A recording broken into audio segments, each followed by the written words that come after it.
Gracias y paz, mis queridos amigos y hermanos edificados en la palabra y oyentes que cada día nos permiten llegar hasta sus corazones a través del escudriño, el discernimiento de la palabra de Dios que trae a cada uno de nosotros mediante los diferentes expositores que consideramos que es un privilegio y un honor servirle al Señor a través de este tipo de enseñanzas para que el pueblo de Dios adquiera madurez y vaya comprendiendo de mejor forma la enseñanza bíblica que el apóstol Pablo nos dejó a través de las cartas paulinas. Continuando, mis queridos hermanos, con el eslogan del mes, Timoteo, la epístola pastoral, 1 Timoteo, en el subtema deberes y orden en la iglesia, y por ende hoy nos corresponde el primer deber de la iglesia, orar. Mis amados hermanos, el orar es la base primordial para que una iglesia pueda verse fortalecida, para que un ministerio pueda verse creciendo, para que cada uno de nosotros podamos desarrollar las tareas encomendadas conforme al propósito de Dios. Mas, sin embargo, la principal preocupación del apóstol Pablo en aquel entonces era que el pueblo de Dios no oraba conforme al propósito de Dios, conforme a su mandato. Y hoy en día también lastimosamente es triste y lamentable ver cómo en las diferentes iglesias, cuando se trata del día de oración, son pocos los hermanos que asisten para apoyar la obra a través de este ministerio. O en los diferentes grupos, no le damos la importancia debida a la oración, a tal punto que únicamente llegamos, invertimos, entre comillas de la palabra invertir, 2-3 minutos y está lista la oración. Cuando no lo hacemos con profundidad, con entendimiento, sabiendo que cada súplica, cada oración, no es para quien está escuchando, es para el Hacedor de nuestros días, Jehová de los ejércitos.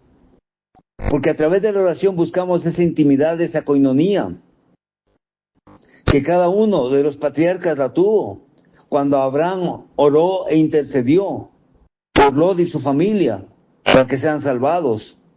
Cuando Ana oró, mis hermanos, para que el Señor le conceda el deseo de su corazón de poder tener un hijo.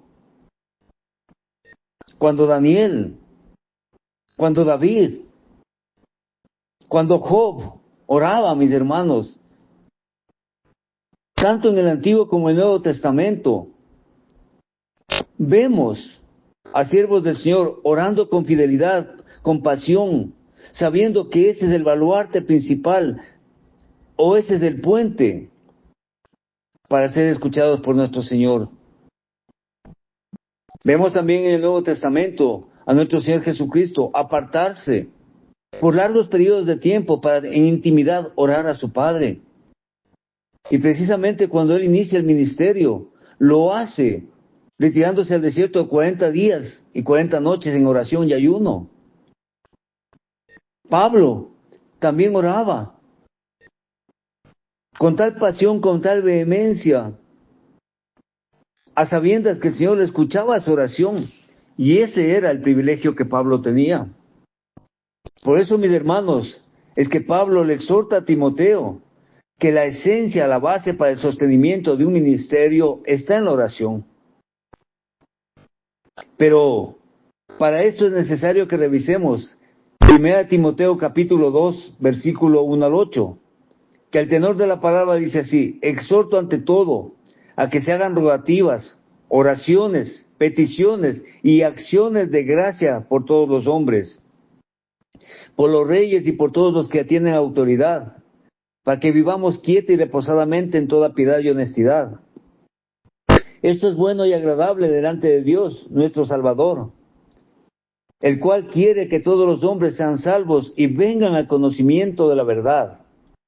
Pues hay un solo Dios y un solo mediador entre Dios y los hombres, Jesucristo hombre, el cual se dio a sí mismo en rescate por todos, de lo cual se dio testimonio a su debido tiempo.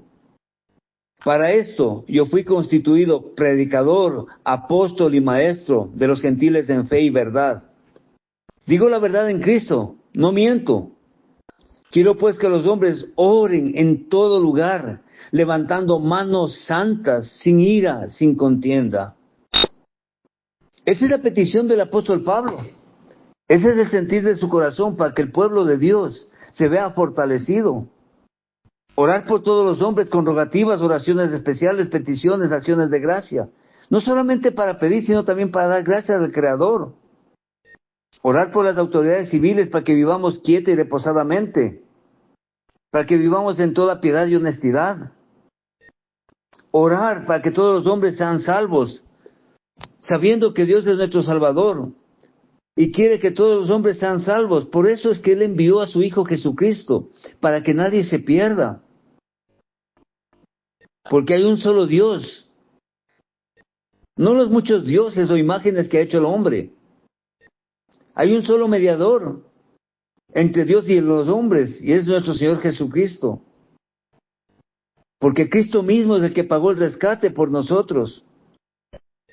Por eso, mis hermanos, se nos dice que todo ministro de la palabra de Dios, todo aquel que comparte el Evangelio de salvación, de vida eterna y de arrepentimiento de los pecados, es un ministro de la palabra de Dios, un ministro del Evangelio. Y fuimos sellados o señalados para predicar el Evangelio que Cristo nos dejó. Y lo más importante, que oremos en todo tiempo, en todo lugar, pero con el espíritu correcto, con nuestras manos santas, sin ira, sin contienda, sino con un corazón reposado en intimidad. Es ahí cuando surge la pregunta: en las iglesias, en las casas de oración, ¿le estamos dando la real trascendencia y valía que el tiempo de oración se requiere?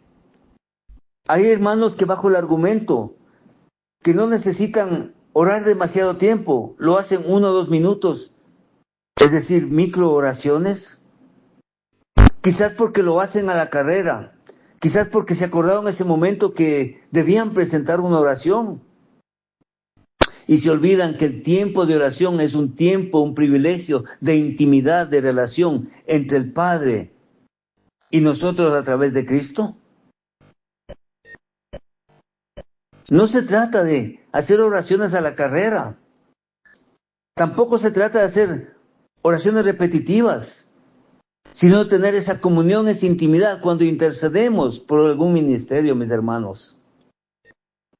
De ahí es cuando surge la necesidad y la importancia del 1 Timoteo, el entender y cubrir los deberes y el orden dentro de la iglesia.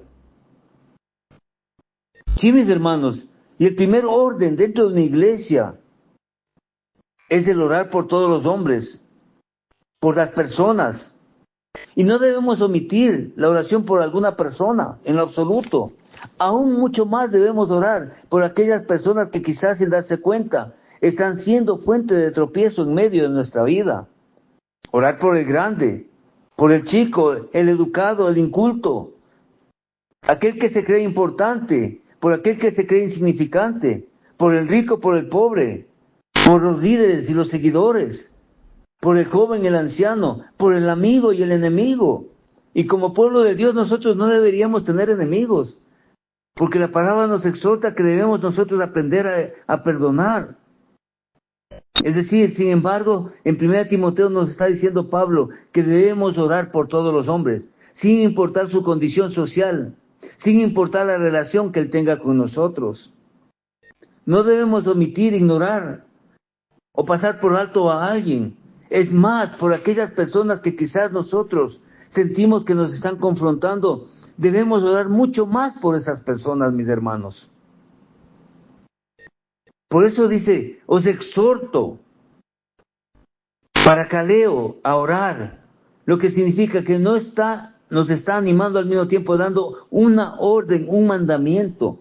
No nos está diciendo, si ustedes están de buen ánimo, si ustedes están alegres, si están felices, oren. No, mis hermanos. Nos está exhortando, nos está diciendo, este mandamiento les estoy dejando, que se hagan oraciones rogativas. Así nos dice el apóstol Pablo. Nos anima, nos manda a orar de la misma manera que el soldado se le anima y se le ordena a pelear.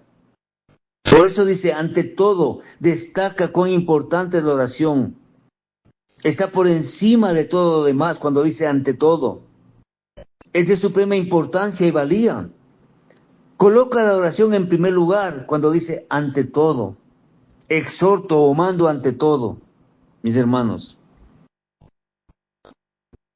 Y menciona 4 tipos de oraciones que se acentúan la importancia, mis hermanos, cuando dice rogativas, de 6 en griego. Esto se refiere a las oraciones que se centran en necesidades especiales, profundas e intensas. Cuando vemos este tipo de necesidades en la vida de las personas, debemos rogar por ellas. Debemos llevar la necesidad delante de Dios con un gran sentido de urgencia, ruego y súplica por las personas, por nuestros hermanos, por los miembros del trabajo, por nuestros amigos del barrio.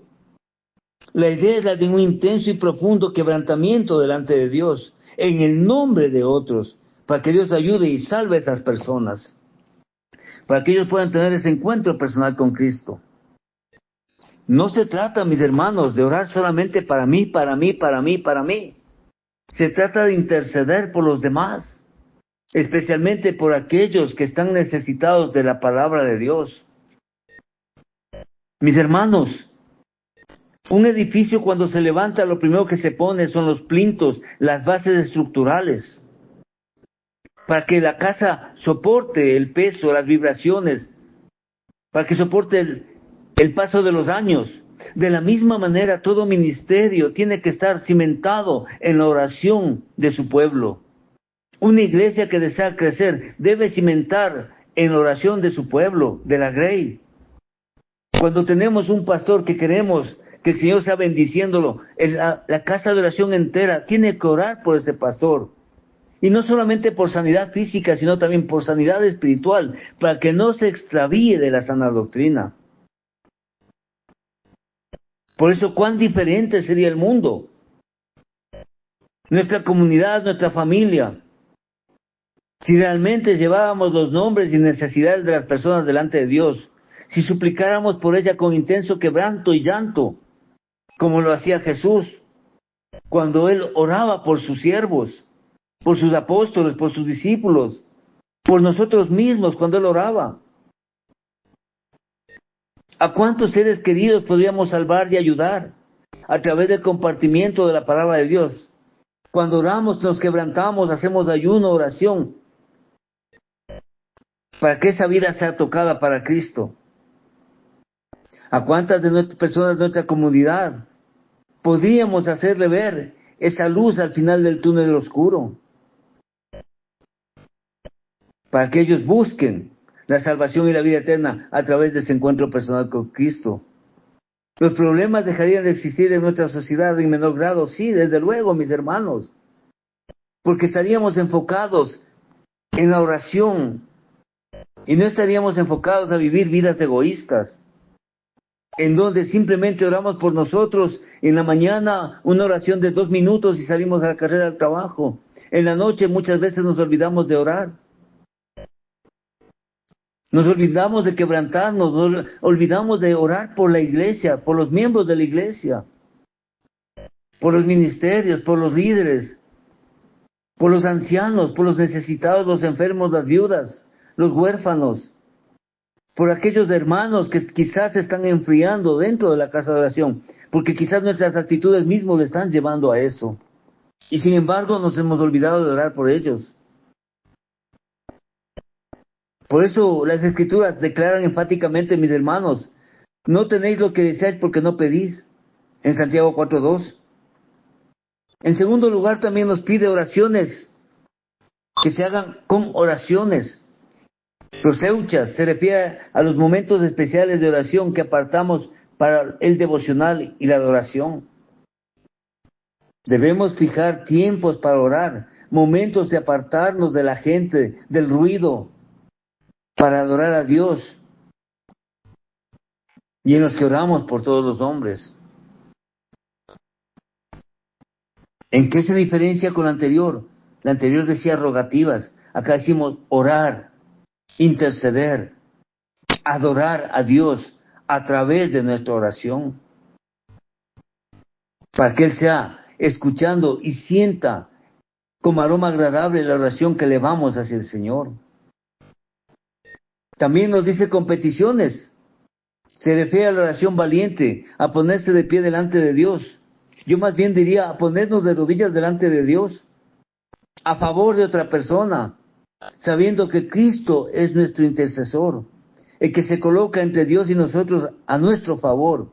Pero nosotros debemos interceder por los hombres, llevar sus nombres y vidas delante de Dios, por nuestros hijos, por nuestro esposo que no es creyente, por nuestra esposa que tiene falta de fe, y orar valientemente por ellos, esperando que Dios escuche y responda en su debido momento, según sea su voluntad.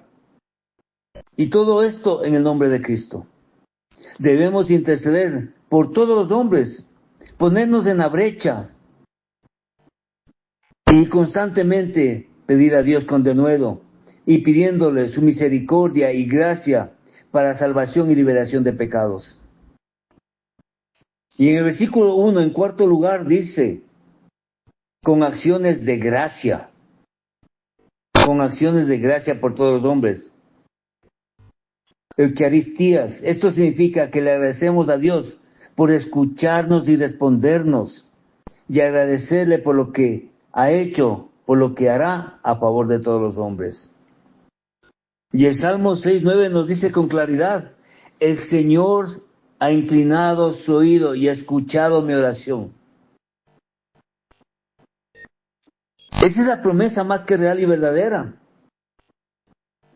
Que el Señor escucha la oración de su pueblo. Conforme a su propósito han sido llamados. Con acción de gracia por todos los hombres. Porque el Señor responde, mis hermanos. Y por eso en Hechos 7:60 la palabra nos dice, y puesto de rodillas clamó a gran voz, Señor, no les tomes en cuenta este pecado. Y habiendo dicho esto, durmió. Vemos a un siervo que había sido apedreado, lapidado, a Esteban. Y sin embargo, él clamaba a Dios para que esas ofensas, para que esa afrenta que él estaba recibiendo, no sea tomada en cuenta por Dios. Por eso Pablo también exhorta en Colosenses 4:2, cuando nos dice, perseverad en oración, velando en ella con acción de gracias. En 1 Tesalonicenses dice, orad sin cesar. Es el mandato que nos da, mis hermanos. Pero también la oración nos dice que debe ser por las autoridades civiles, por los reyes y por todos los que están en eminencia, por todos aquellos que el Señor ha puesto sobre su pueblo. No dice si son buenos o si son malos. Dice que oremos por todos aquellos que tienen autoridad sobre nosotros. Y como pueblo de Dios nosotros tenemos que doblar rodillas especialmente por los gobernantes, para que el Señor les dé sabiduría y entendimiento, y sobre todo para que ellos hagan las cosas para la gloria de Dios. No importa cuán buenos sean o malos, el mandato simplemente es orar. No importa si son morales o inmorales. No, mis hermanos, no importa. El mandato dice, oren por ellos. Si son justos o injustos, no interesa. Dice la palabra, oren por ellos. La idea de orar por gobernantes malvados puede resultar quizás un poco chocante para nosotros. Si pensamos que deberíamos orar conforme a las acciones que ellos tienen. Mas sin embargo, mis hermanos, la Biblia misma nos enseña, y la historia nos enseña, cuando Nerón ocupaba el trono de Roma, cuando Pablo encargó a los creyentes a orar por el rey o emperador, y en ese entonces ya había incendiado a Roma, y había culpado de ello a los cristianos. De hecho, en ese momento estaba lanzando una violenta persecución contra los cristianos, y sin embargo, Pablo les manda a que oren por el rey. Por eso, mis hermanos, un escritor, Donald Guthrie, dice, esta actitud cristiana hacia el Estado es de suma importancia. Ya sea que las autoridades civiles están pervertidas o no, debemos tenerlas presentes en nuestras oraciones. Pues de esta manera los ciudadanos cristianos pueden influir sobre el curso de los asuntos de la nación, algo a menudo olvidado, excepto en tiempos de crisis.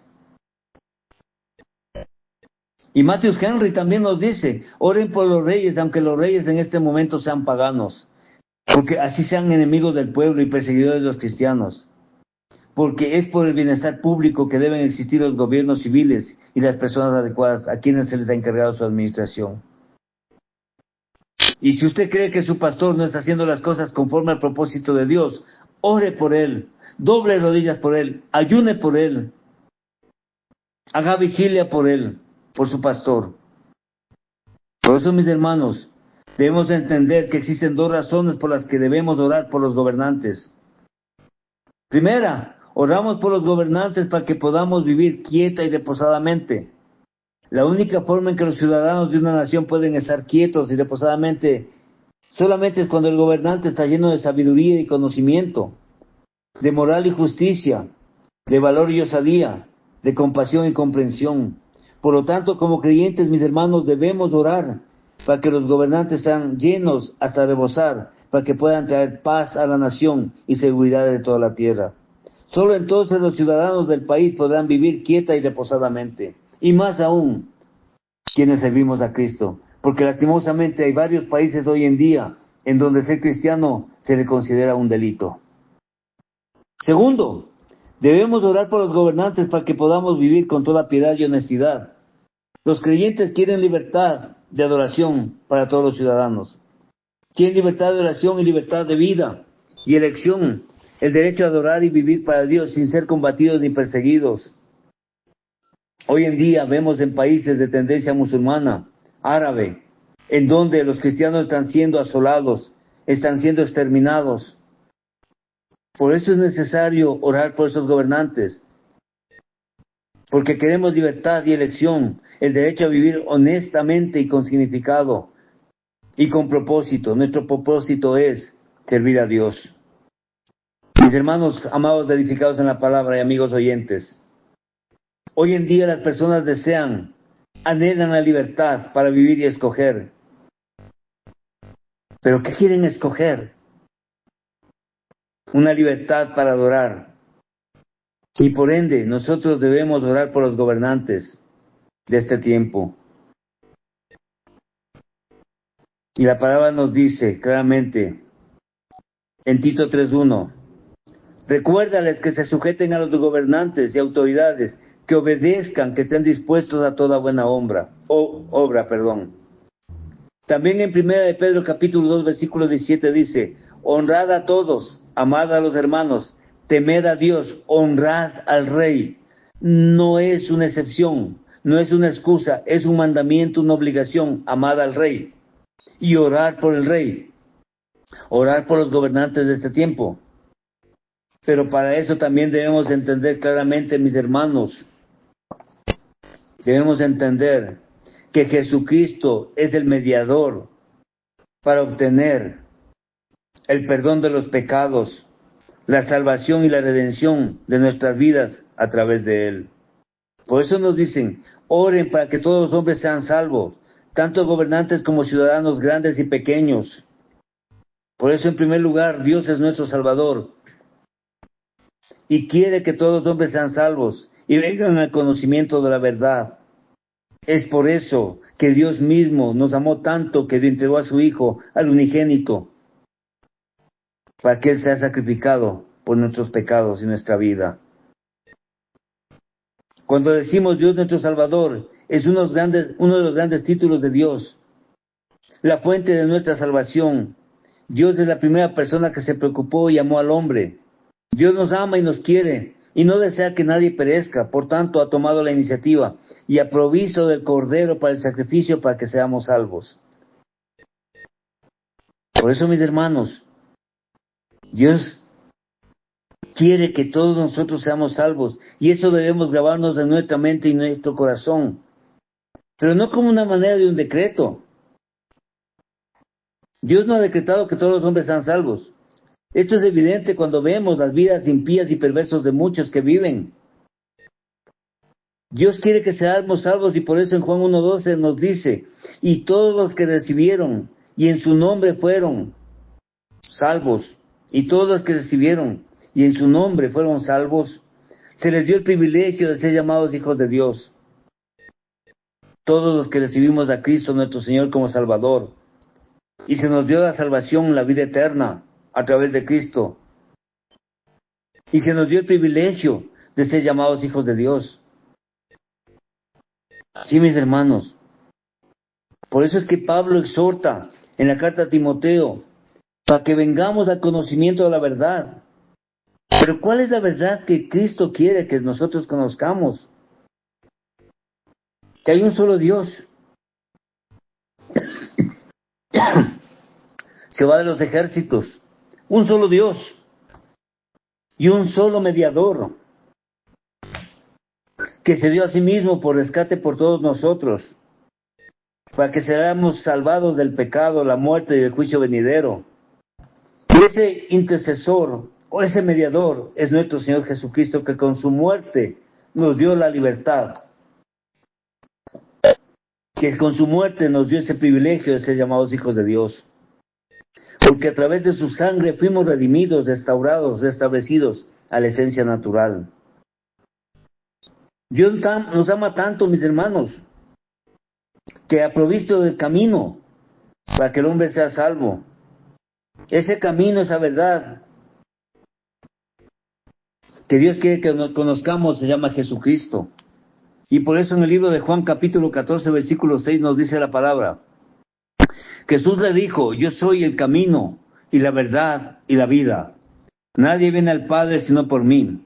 Esta es la razón por la que debemos orar por todos los hombres, tanto gobernantes como ciudadanos, grandes y chicos, educados e incultos, morales e inmorales, justos e injustos, civilizados y salvajes, salvos y perdidos, porque Dios quiere que todos los hombres sean salvos independientemente de quiénes son y sin importar cuán malos hayan llegado a ser.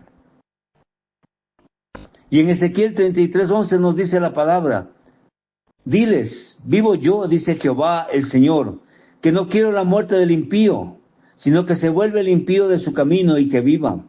Volveos, volveos de vuestros malos caminos, porque moriréis, oh casa de Israel. Y en 2 de Pedro 3:9 la palabra dice: el Señor no retarda su promesa, según algunos lo tienen por tardanza, sino que es paciente para con nosotros, no queriendo que ninguno perezca, sino que todos procedan al arrepentimiento, mis amados hermanos. Por eso es que Jesucristo es el mediador entre el hombre y el Padre Eterno. En segundo lugar, hay un solo Dios. Dice, no los muchos dioses, no aquellos dioses que el hombre ha creado en su mente, en su imaginación. No aquellos dioses que el hombre se ha hecho a imagen y semejanza. Cuando hablamos de Dios, hablamos del Creador, del Eterno Elohim. Hablamos de aquel que tiene supremacía infinita en el universo. Hablamos de aquel que separó las aguas de la tierra, las lumbreras. Hablamos de aquel que nos hizo a su imagen y semejanza. Por eso, mis hermanos, hay un solo Dios. Y por eso la palabra del Señor nos dice claramente: por tanto, tú has engrandecido Jehová Dios, por cuanto no hay como tú, ni hay Dios fuera de ti, conforme a lo que hemos oído con nuestros oídos, en 2 de Samuel 7:22. Y en el Salmo 86:10, porque tú eres grande y hacedor de maravillas, solo tú eres Dios, nos dice la palabra del Señor. En tercer lugar, mis hermanos, nos dice claramente que hay un solo mediador entre Dios y los hombres. Y ese mediador nos guía para ser salvos, para acercarnos más y ser aceptos delante de Dios. Y debemos preguntarnos, ¿pero por qué? Porque nadie es perfecto en esta tierra, excepto el Hijo de Dios, Jesucristo nuestro Señor. Nosotros como hombres somos imperfectos, y solo Dios es perfecto. Y no hay nada que el hombre pueda hacer por nosotros mismos para que Dios nos acepte. La perfección no puede aceptar la imperfección, y nosotros por esencia somos imperfectos. Si la perfección aceptara la imperfección, dejaría de ser perfección. Es por eso, mis hermanos, que Dios no puede aceptar al hombre imperfecto. Dios tiene que ser justo y recto y rechazar al hombre que tiene imperfección en pensamientos y comportamiento. Entonces, ¿cómo podemos ser nosotros aceptados por Dios? La única forma, la única manera fue, es y será a través de Jesucristo nuestro Señor. Y Cristo tuvo que venir a la tierra, hecho carne, para que el hombre pudiera entender lo que él estaba haciendo. Lo hizo participando de carne y sangre para conquistar el pecado. Tuvo que vivir una vida perfecta y sin pecado, como hombre, para poder tratar con el pecado mismo. Al vivir una vida perfecta y sin pecado, se convirtió en el hombre perfecto e ideal. La justicia ideal y perfecta que podría cubrir y defender a nosotros los hombres. Así lo vemos en Hebreos 2, 14, 15. Por eso, mis hermanos, esto es parte de lo que se quiere decir con que Jesucristo es nuestro mediador. Él se encuentra delante de Dios como el hombre perfecto. También se coloca entre Dios y los hombres como el hombre perfecto, mis hermanos. El ejemplo digno a seguir. El ejemplo ideal. Y por eso Pablo decía, sed imitadores de mí, así como yo soy de Jesucristo. Porque Dios toma la creencia de ese hombre y la considera como justicia de Jesucristo. Dios acepta la fe del hombre y la honra en su Hijo como justicia. Dios permite que la justicia de su Hijo Jesucristo cubra a nosotros y nuestras vidas. Dios acepta la fe nuestra como la justicia de Cristo. Dicho de otra manera, mis hermanos, nosotros como seres humanos no somos justos, pero Dios toma la fe de su Hijo y acredita dicha fe como justicia. Por eso es que Jesucristo es el mediador entre Dios y los hombres. Es el único que puede permitirnos llegar al Padre. Y el punto central es, mis hermanos, que como mediador debemos orar para que los hombres le conozcan y debemos apurarnos a proclamarles a todos los hombres el Evangelio para salvación y vida eterna y perdón de los pecados, para que conozcan sobre Él y tengan la oportunidad de seguirle. Sí, mis hermanos. Y en Hebreos 9:15 dice, así que por eso es mediador de un nuevo pacto, para que interviniendo muerte para remisión de las transgresiones que había bajo el primer pacto, los llamados recibirán la promesa de herencia eterna. Es el regalo de vida, mis hermanos. En cuarto lugar, Cristo Jesús se dio a sí mismo en rescate por todas las palabras, por todos nosotros, perdón. La palabra rescate, antilutrón, significa intercambiar una cosa por otra.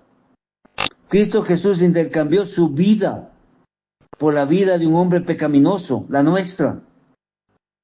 Se dio su vida por nosotros a través de la cruz. Tomó nuestros pecados para sí. La condenación que teníamos cada uno la cargó sobre sus espaldas y soportó el juicio por cada uno de nosotros. Cristo murió y sufrió el juicio de Dios por el pecado de la humanidad. Cristo pudo hacer esto por ser el hombre ideal y perfecto que era, sin mancha, sin pecado, sin culpa alguna. Por eso es que si un hombre cree verdaderamente y confía en que la muerte de Jesucristo es por nosotros, Dios lo acepta. Dios realmente considera a ese hombre como ya muerto en Cristo. Dios acepta al hombre libre de culpa y la condenación del pecado porque Cristo ya pagó el precio por el pecado de la muerte. Este es el glorioso evangelio de Dios, mis hermanos. El evangelio de su Hijo Jesucristo, que honra al hombre para que pueda vivir para siempre en la presencia de Dios. Jesucristo se dio a sí mismo como rescate por el pecado y la muerte. Cuando nosotros recibimos a Cristo en nuestro corazón y comenzamos a seguirle y a servirle, Dios nos da vida ahora y para siempre, vida abundante y eterna. Cuando terminamos nuestra tarea sobre la tierra, Dios nos permite ser despertados en la segunda venida de nuestro Señor Jesucristo. Y el hombre nunca más tendrá que morir.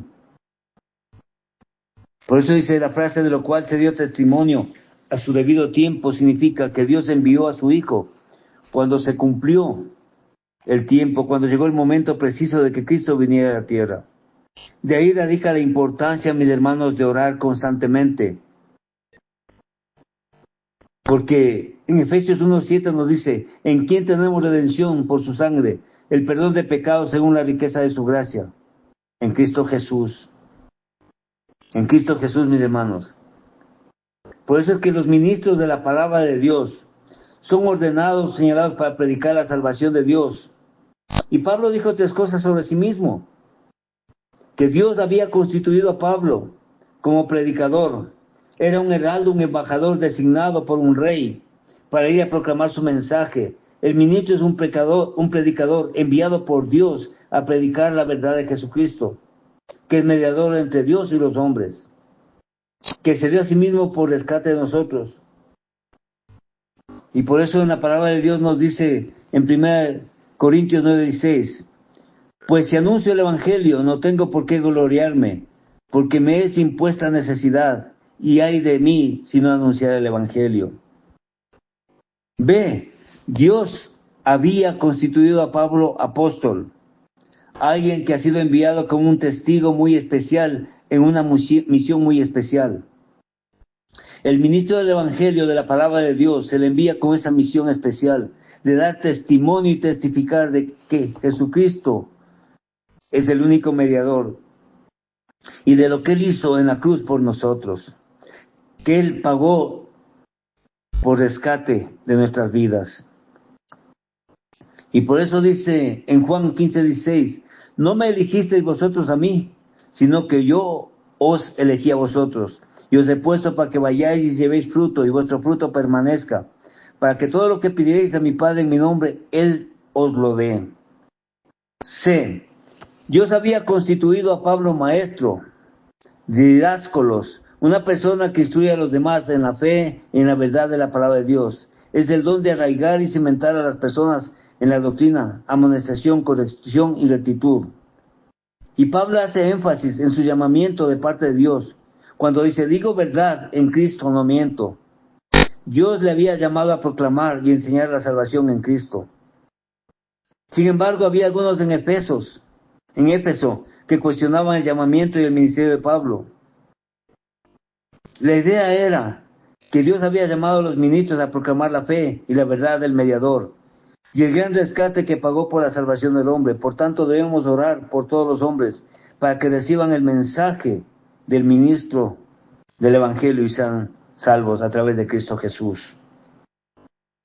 Por eso, mis hermanos, la palabra del Señor nos dice claramente que Pablo permaneció 2 años enteros en una casa alquilada y recibía a todos los que a él venían predicando el reino de Dios, enseñando acerca del Señor Jesucristo, abiertamente y sin impedimentos, en Hechos capítulo 28, versículo 30 al 31. Y en último lugar nos dice, mis hermanos, claramente, quiero pues que los hombres oren en todo lugar, levantando manos santas, sin ira ni contienda. En todo lugar, manos santas, sin ira, sin contienda, a lo largo del día, de manera interrumpida, las veces que sean necesarias. Pero para esto tiene que nuestro corazón estar sosegado y en paz. Ahí se rompe el precepto que muchos esgrimen.